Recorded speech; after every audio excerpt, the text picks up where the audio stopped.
Reading with your kids. Hola, ni hao, konnichiwa, assalamu alaikum, shalom, mahaba, moni muli wanji, namaste, jumbo, bienvenidos. Hi, my name is Jed Lee, and this is the Reading with Your Kids podcast. We're coming to you from the beautiful neighborhood of Reedville in the southwest corner of Boston, Massachusetts. We are so honored and so wicked happy that you join us in our mission to help families grow closer through reading. Please be sure to subscribe to the show on the iHeartRadio app, on Spotify, Apple Podcasts, Amazon Music, Stitcher Radio, Ghana, Himalaya, Audible, Podcast Addict, wherever you find your podcast. Our guest today is Tanya Bayrami. She is here to celebrate Golden Chick, a bilingual English-Persian picture book. Before we invite Tanya into the studio, we want to invite you to visit our latest website. It's drawingwithyourkids.com. We have invited some of the most amazing children's book illustrators in the world to teach you and your kids how to draw a character from their book. We have some amazing videos up there already. Videos from Brian Lees, Nick Ullo, David Ezra Stern. Soon we'll be posting a video from Lauren Castillo. So many others are scheduled. You're going to love it. It is a fantastic way to spend some time with your kids, drawing some really beloved characters from books. You also get to meet the illustrators themselves. Check it out today. You're going to love it. Your kids are going to love it. drawingwithyourkids.com. Join us right now from the beautiful city of Toronto in Ontario, Canada. I'm really excited. We are here today talking about a beautiful picture book, a bilingual picture book. It's called Golden Chick. Please welcome to the show, Tanya Bayrami. Tanya, how are you? I am so good. So excited to be here today. I'm excited to have you back on. Give us a quick rundown of what Golden Chick is all about. Will do. So Golden Chick is a bilingual nursery rhyme. It's actually originally written in Persian. My family is from Iran. And it's a story, it's a really simple story about overcoming obstacles and then celebrating achievements. It's about this tiny little chick who wants to spread their wings, crack out of their shell. The space is uncomfortable, too tight. And the chick makes these changes and now gets to celebrate being out in the world. So that's kind of the gist of the story. It's the difference about the story is we transliterated the story from Persian. And a lot of people I've realized don't know what transliterate means, but we've taken the original Persian script, which is written in Arabic, and used the Latin letters. So kids who can speak English and can read phonetics can now pick up this book and they're able to read it. So Golden Chick translates to Joojé Talãee. And so now you can pick up the book and you can see the letter Jooje and you can pronounce it now. So someone like my daughter who is 4.5 and loves to read now, she can speak Persian but would never be able to read a book in Persian because she can't read the Arabic script it's originally in. Mm-hmm. Mm-hmm. And it started off as a project. My dad initiated it. He's like, let's translate some of these great Persian stories for people like you who have kids now and your cousins who want to pass on the language, second, third, fourth generations. And this was about 4 years ago, I guess, and now it's coming to fruition. Awesome. Well, I appreciate your dad's desire to pass it on to his grandkids and your family and beyond, folks originally from Iran. But I also think it's wonderful to be able to share these stories and fairy tales and parables from different cultures because there's a lot of wisdom that can be found in these fairy tales, just like the wisdom that can be found in traditional fairy tales we tell our kids in English. But a lot of the messaging, when your kid is hearing the same story for the 400th time, it might be going in one ear and out the other. Whereas if they hear a story from another culture that has the same value, they'll hear the message again, And they'll also be able to appreciate the fact that, hey, these are different people. They believe the same things that we believe, what's important. Of course, absolutely. And I think sometimes simple stories give us, like as a parent, the opportunity to have discussions with our kids and go more in depth. Like, for instance, one of the lines in the story is, in Persian, we say, Misle Rostam Pahlavun, which translates to, as did the hero named Rostam. So now you have an opportunity to discuss, oh, who is Rostam? Oh, he was in Persian mythology. And now you can, either look up stories about him or think, what would you do if you were in this position? And how would you feel? So when I do readings with kids, I like talk to them like, how would you feel if you were in this tight space? What would it feel like to be in this egg? And what would you want to do to overcome that? And how could we use our own strength? Because we all know, or some of us know, that this bird needs to use their own strength to crack through that shell. Otherwise, there's no survival for that bird. And somewhat kind of finding that warrior within us, that personal warrior that we all have, I think is other elements that we can discuss when we read stories like this. Yeah. I love talking to kids about that inner warrior. Especially, that was something I really loved speaking to my daughter about.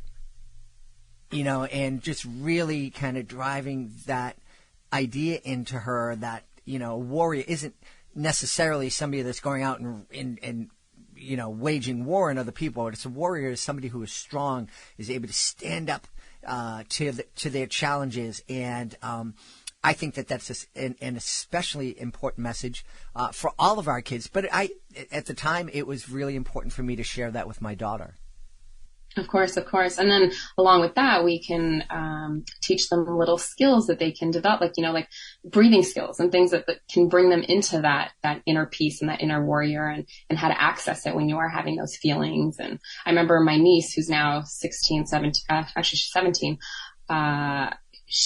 we talked, I did yoga and stuff like that. And we talked about breathing exercises. And one day I was stressed and she used to call me Tata. She's like, Tata, take a deep breath, breathe. And I was like, wow, it sunk in, something that I was trying to teach you to do when you're stressed, and to go within you and again, find that personal warrior. It was kind of neat for her to turn that around to me. Yeah. I'm curious, you're telling us how the book is transliterated. I hope I got that word right. Yes, and of course. so you Romanized the original Arabic script. Did you get any pushback from that? Did folks say you shouldn't be changing this? Yeah, not so much, but when I did try to ask feedback from other friends and family who do speak Persian, a lot of people suggested including the Arabic script on each page. And now my father, who is an equal part in this with me, he was like, absolutely not. He's like, no. He's like, the whole purpose of this book is for people who cannot read this Arabic script. And just a little background, my dad comes from being in a country that was super modernized and taken over by Islam and forced to, he has a little bit of a bias, let's just say. So he was like, no, we're not doing that. So I would say I did have a few people asking why we weren't including the Arabic script. And I think that, my target audience is someone who can't read the Arabic script, who wants to be able to, a lot of my cousins are only half Persian. Mm-hmm. And they can't read the Persian script in the Arabic. So now I'm hearing you speak about Persian, and your family is from Iran. I have friends from Iran, and they always talk to me about. They always refer to their language as Farsi. Is Persian and Farsi just the same, different words for the same language? Yeah. So this is so interesting. I always said Farsi as well because I thought it was more, I guess, authentic to say Farsi. And when we were coming up with the wording in the back of the book, so it's a bilingual, we use English-Finglish, which is Farsi and English combined. So it's almost like Farsi in the English script. Anyways, when we were coming up with this, my dad's like, it's not Farsi, it's Persian. You say Farsi when you speak Farsi. So I say, man Farsi half mizanam. But you don't say, but then in English, I say, I speak Persian, just like you don't say, I speak Espanol, you say, I speak Spanish. So the word Farsi is correct, but it's not in English. Okay. It's in the language. Yeah. So it's kind of interesting. And I think a lot of people use Farsi. It's almost like a way to like, I don't know, I guess be authentic or try to show that you're respecting that language or that culture. And so we use that word, but it's actually kind of interesting. I'm like, I said to him, I'm like, how come I'm learning this now? How come he never corrected me all these years? Well, you mentioned that your dad and you had to flee from Iran during the revolution back in the 70s. And I remember that time. I was in high school at the time. And can you talk a little bit about that? Because I think that a lot of us have forgotten that part of his. A lot of us didn't live through that. And so that we have no kind of, why do we have this, does the United States seem to have this animosity with Iran, and where does that come from? And if you could just share a little bit about your family's experience. Sure, I'd love to. So we'll go back a few years just to kind of give you the background a little bit. Just like a quick history of Iran. Zoroastrianism was the main religion until 7th century. For those who don't know, Zoroastrianism to me is more of a philosophy. It's kind of like karma, good deeds, good thoughts, good actions. And then through military conquest, Islam was initially rejected, but then eventually spread amongst the population. And then Iran was primarily controlled by Islamic religious rules. Headscarves for women, no alcohol. They limited what professions women could be in. Really just like put these rules into place that weren't about equality anymore. And then 1925, Reza Shah, in Persian, Shah is king. So Reza Shah was installed as the king of Iran. He reigned only for about 16 years, from 1925 to 41.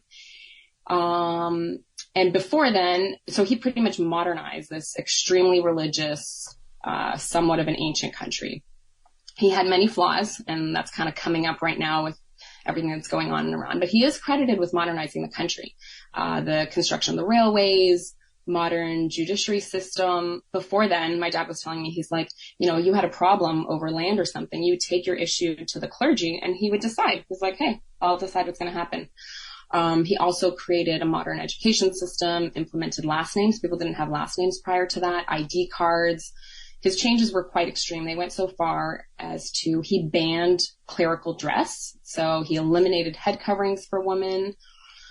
There was even a law requiring everyone to wear Western clothing, which I think is crazy. Like right now we're like, but that's not really, you don't have the rights. You don't have the freedom to decide. But I think he kind of needed this to really move that way.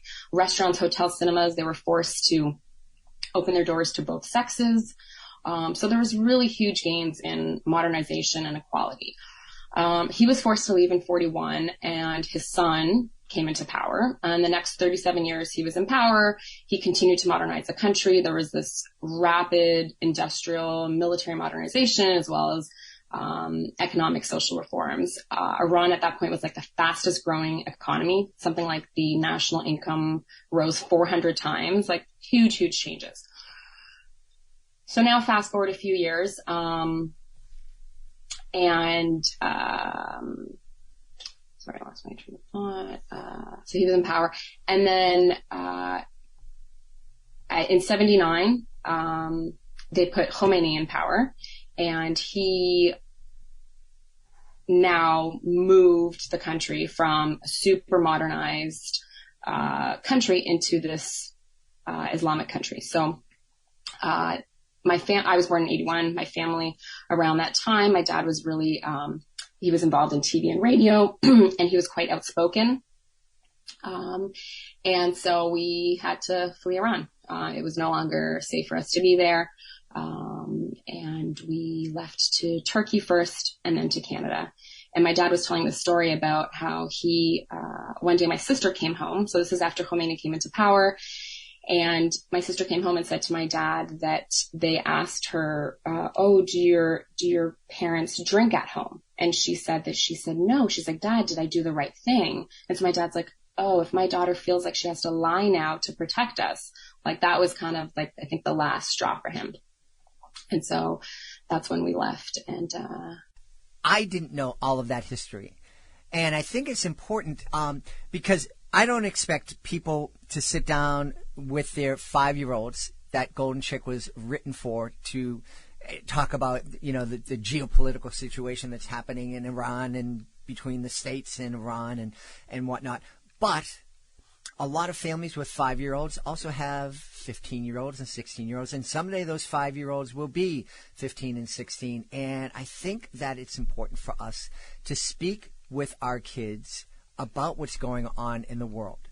Right now, as you were saying, that Iran went back to a very strict religious-based country, and there is a lot of turmoil going on right now, a lot of protests. Could you share a little bit about what's going on today in Iran? Yeah, it's actually bittersweet. About 4 months ago, September 13th, actually, a 22-year-old named Gina Masa Amini, she was arrested by Iran's morality police for improperly wearing her head covering. Sure, there was some of her hair showing, and unfortunately she was beaten to death, and within 3 days of being in police custody, she passed away. As a result of her death, it has resulted in widespread protests. Female protesters are removing their head coverings, they're cutting their hair in public to protest. Luckily for social media, people are hashtagging Masa Amini, and I think the Twitter record was broken, like 80 million tweets or something like that at the time. So unfortunately, her death really sparked this revolution and a global call for solidarity and action. It's the largest protest since 79, since the Islamic Revolution happened. And the Islamic regime is really relying on these brutal crackdowns and just like intimidating protesters. They're carrying out executions of arrested protesters. The benefit is, because of social media and people spreading the word, it's becoming global knowledge. Like, people around the world are speaking about this and becoming aware of what's happening. Just the other day, I think it was a couple weeks ago, the Islamic Republic of Iran was expelled from the UN Women's Rights. I don't know how they were in the UN Women's Rights Commission in the first place, but they voted, and I think it was the first time they've ever expelled a country. But so things are happening. I think it's going to still take, unfortunately, there'll probably be more deaths and more executions. But I think the more people start speaking about it, the faster I think change will happen. And one of the benefits of Iran is, I can't remember the exact statistic, but more than 50% of the population is under 30 or 35 years old. So those are the people that are willing to stand up. Those are the people that are protesting and out there and willing to kind of put their life on the line. And I have some cousins in Iran, and when I speak to them, they're like, they don't have a choice. Like, they don't have a life anyways. If you can't be out as a woman, you cannot wear whatever clothes you want. You can't wear your hair how you want it. You can't attend a game in a stadium. You can't ride a bicycle as a woman in Iran because, oh my gosh, if a man sees you moving your legs or your legs are exposed, like, it's so crazy to think that we had this modern westernized country that just went completely backwards. And they've gone so far. And I think that, unfortunately, these deaths and how far it's gone is what we need to make the change. Yeah. And I think it's important for us, as, we just celebrated Martin Luther King Jr. Day here in the States. And it's a great reminder not only of progress that's been made here in the States and in other countries, but how much more progress needs to happen. This certainly is not a perfect country by any means. But it's a country where you can go out and you can protest and you can stand up and say to the government things need to change without a fear of being executed. Right. One of the things that came forward is one of the World Cup players, one of the Iranian World Cup players, was executed because he didn't sing the national anthem at the World Cup. Right. Yeah. And they're just making an example of these young kids, and there's musicians that are being executed. And I think there's something like, I forget the number I read. Somewhere it said 500, another place it said 5,000. It's hard to know. I mean, they've banned the internet at times. They put a blackout over the internet in Iran. So it's really hard sometimes for them to get the news out. This is such a simple example, but there's a huge Persian population in Toronto, and we were at some protests this past couple months ago. And at the time I was still breastfeeding my son, and we were at the protests, and we've been there for a couple hours. He's hungry, so I'm breastfeeding him. And I thought to myself, this is so crazy to think something that is normal for me to be able to comfortably feed my child, whether it's in public or not. If I was in Iran, not only would I not be able to wear my hair down and be able to wear a short sleeve t-shirt, I wouldn't be able to breastfeed my child in public. Mm-hmm. Like all these like simple things that we take for granted, that it's so hard to think that that's the norm for them to live in a country where they can't do those things. And those kind of abuses are not just happening in Iran. There's all sorts of human rights issues happening in China and in Afghanistan and many nations around the world. And again, I think it's important for us to talk to our kids about it, because we can make a difference. We can make a difference by going out and protesting, as you did, in solidarity with the people of Iran. And I think it's really important for us as we acknowledge to our kids that, yes, we need to make changes here in the States. Yes, we need to make changes in Canada. Yes, this country could be more equitable, could be more just. But we've come a long way. Mm-hmm. And we can keep getting better. And I think that's important for us to move on, because we do live in two pretty cool countries. We do, absolutely. Yeah. But you're right. Sometimes like that reminder is important, and for us to celebrate, like we were celebrating MLK Day, and just to be able to like think of how things were before. My daughter's been on this kick where she just wants to like know what day is today, what can I do to celebrate? And so we looked up yesterday. So in Canada, we don't actually have Martin Luther King Day off, but she wanted to wear something to school, and she has a All Children Matter shirt. And I was like, well, this is kind of appropriate. We're talking about human rights. We're talking about equality. And so it just gives us, and kids are at this age, they're just so absorbent, right? They just want to learn more, and they want to see what's going on. And it gives us a chance to talk about those things. Yeah.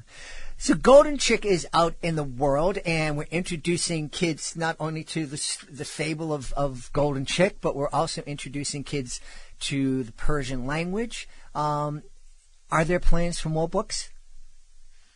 There are, actually. There's another story my dad and I wanted to work on. It's a story that we have that was originally in Turkish, and my dad was translating into Persian, and then I was going to translate it into English. And it's pretty much a story about the circle of life. Mm-hmm. The grass looks up to the sun and thinks, oh, I wish I was like the sun. And the sun's like, well, if I was so strong, the rain wouldn't wash me away. And then it talks about the grass and the rain. And anyways, it's kind of a cute story. That was one of them we were working on. But right now, actually, with what's going on in Iran, I'm really excited about working on a children's book about, so without giving too much away, it's kind of about empowering women and not being told what we can and cannot do, and, embracing the fact that, like, I decide how I want to wear my hair. I decide what clothes I wear. And I'm hoping within the next couple months we can wrap that one up. I'm stuck on a little bit of the illustrations right now, but having fun with it. So hopefully next time we can chat, I can tell you a little bit more about the book. That's awesome. Tell us, please, where we can go to find out more about Golden Chick, also more about you and your family. Awesome. Thank you. So my daughter's name is Zoe, which was kind of my inspiration, Zoe Tupelo. So my website is Zoe Tupelo Books. And so ZoeTupeloBooks.com. On Instagram, I'm also Zoe Tupelo Books. And on Instagram, actually, I do post a little bit more about the movement that's happening in Iran right now. So if anyone's interested in that, please feel free to head over there. And then on the website, you can find out a little bit more. The book is on its way over. It's already printed and just waiting for it to get over into this part of the world. And there's little things that you can find out on the website. I don't think I put this on my website yet, but just a little sneak peek. The inside dust cover I decided to make it double-sided. My kids often take the dust sleeve off and it's somewhere around the house. And I know bookstores really like dust covers, so I decided to do that upgrade. But the inside has a little poster where there's little fun facts about various animals. So in the back of the book, there's a little page here about oviparous animals, which are egg-laying animals. And so you can see like a little thing here. It says snail. And then you can say in Persian, we say halazun, and snails have more teeth than any other animal. Some have over 20,000, little things like that, that kind of add to the book, and different opportunities in Persian, we have a good luck charm that's kind of, that's also referred to as the evil eye. And each page has a few of these. So that's another opportunity to, get your kid involved and be like, hey, how many did you find on this page? Little things like that I had a lot of fun with. But, so Zoe Tupelo Books is where you can find that info. Wonderful. We've had a really fun and enlightening time speaking to the author of Golden Chick, Tanya Bayrami. Tanya, thanks so much for being with us. Thanks so much for having me. This was such a nice chat. Please be sure to join us for the next episode of the Reading with Your Kids podcast. Our guest will be Julie White. She'll be here to celebrate Lily the Lash, a great series inspiring kids to develop good character. Want to thank the folks who made today's show so wonderful. Of course, I want to start by thanking our guest, Tanya Bayrami. Please be sure to check out Golden Chick in her website, ZoeTupeloBooks.com. Also want to thank my amazing team, Fatima Khan, Rory Grady, Jordan Saley, Stephanie Davila, Will Cheever, Cassandra Masonet, Sabrina Wu. I want to thank my beautiful wife for all the support she gives me. Most of all, we all want to thank you. Thank you so much for taking the time to join us today, and as always, thank you so very much for taking the time to make the world a better place by reading with your kids. I'll be looking for you in the next edition of the Reading with Your Kids podcast.